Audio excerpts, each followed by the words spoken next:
Consider a pulley fixed at its center of mass by a clamp. A light rope is wound over it and the free end is tied to a block. The tension in the rope is T. ठीक है, diagram देखते हैं अभी हम। ये 3 questions दिए हैं, तो स्टेप बाय स्टेप इनको हम सॉल्व करेंगे।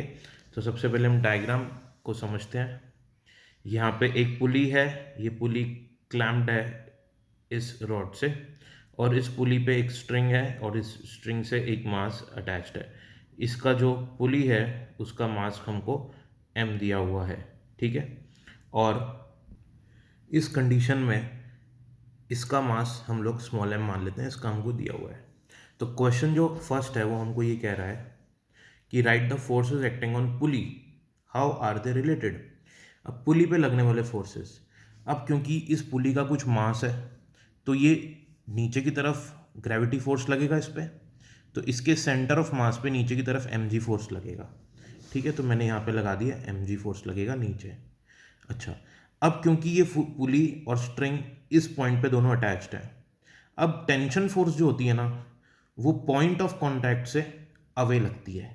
ये पॉइंट ऑफ कांटेक्ट है तो टेंशन इधर लगेगी अवे, ठीक है, यानी कि नीचे की तरफ। इधर यानी कि इस ब्लॉक पे टेंशन लगेगी ऊपर की तरफ, तो इधर ऊपर की तरफ होगी, इधर नीचे की तरफ होगी। तो जो नीचे की तरफ होगी वो किस पे लग रही है, इस पे लग रही है। तो मैंने यहाँ पे नीचे की तरफ टेंशन और जोड़ ली, तो mg प्लस टी, दो फोर्स नीचे की तरफ लग रहे हैं। अब क्योंकि ये इस पॉइंट से, इस रॉड से हिंज्ड है इस पॉइंट के अबाउट, तो क्योंकि इस पे नीचे फोर्स लग रहा है तो कॉन्टैक्ट फोर्स ऊपर की तरफ लगेगा, ठीक है। तो कॉन्टैक्ट फोर्स मेरा आ जाएगा n, तो n is equals to mg plus T.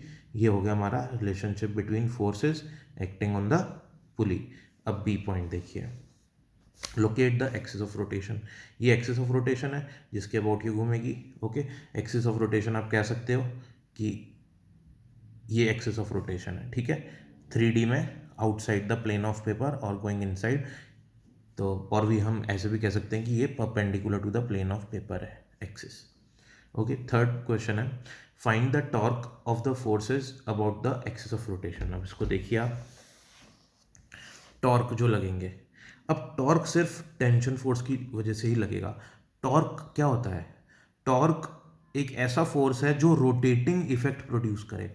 अब इधर से आपने कोई धागा बांधा हुआ है, आप इसको खींच रहे हो तो ये घूमने लग जाएगा ना, तो ये जो फोर्स है ये रोटेटिंग इफेक्ट देगा, तो इसके लिए टॉर्क, ये वाला जो टॉर्क है, ये वाला जो सॉरी फोर्स है, ये टॉर्क प्रोड्यूस करेगा।